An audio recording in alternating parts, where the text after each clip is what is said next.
Have you ever taken a flight? You have never seen the pilots in the cockpit. Once the cabin door closes, you have no idea whether they are in good shape today, and you know even less about whether every part of the plane is working properly. But you still quietly sit down and fasten your seat belt. You can even close your eyes and rest with peace of mind, because you believe this journey will arrive safely. Maybe you still remember when you were a child, your father once told you he would take you on an adventure. You didn't know where he was going to take you, you didn't know whether there would be any accidents along the way, and you might have even been a little scared. But you still held his hand without hesitation and followed him, because you believed he would bring you home. Or maybe you once heard your partner say, "I will love you for a lifetime." You could not foresee what would happen in the future, nor did you know how many storms you would face together.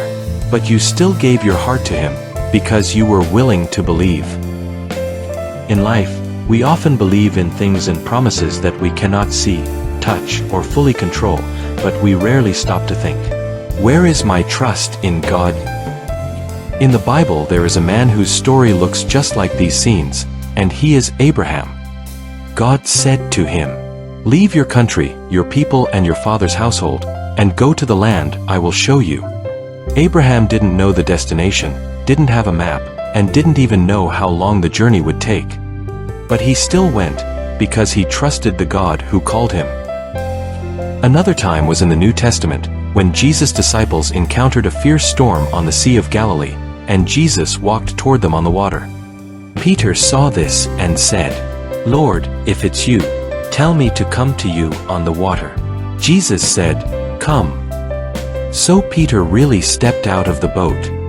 At that moment, he didn't calculate whether the water could hold his body, nor did he think about whether he would sink.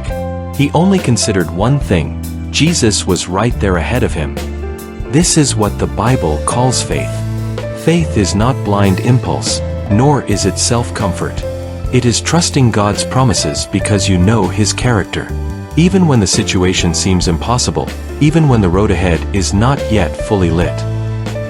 Hebrews 11 verse 1 says, "Now faith is being sure of what we hope for and certain of what we do not see." In other words, faith is not a fantasy, but an inner certainty, the certainty that God is already accomplishing what He has said.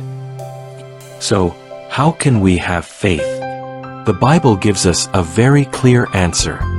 First, listen to God's Word.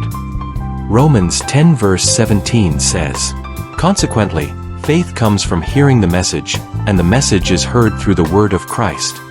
The more we know God's Word, the more we understand His heart, the stronger the foundation of our faith will be.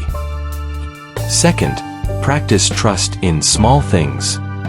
Luke 16 verse 10 reminds us, "Whoever can be trusted with very little can also be trusted with much, and whoever is dishonest with very little will also be dishonest with much."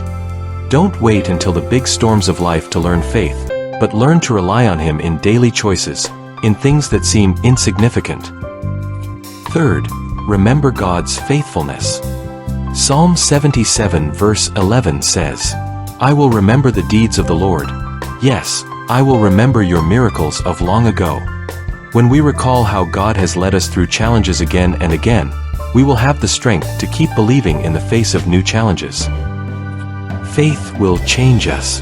It allows us to have peace in the storm, to keep moving forward in the dark, and to remain joyful in the unknown. Because we know that the God who holds tomorrow will never break His promise. Today, maybe you are standing at a crossroads in life. Maybe God is saying to you, "Come." Are you willing to step out of the boat like Peter? Are you willing to walk into the unknown like Abraham? Because the one who calls you is the God who is forever trustworthy.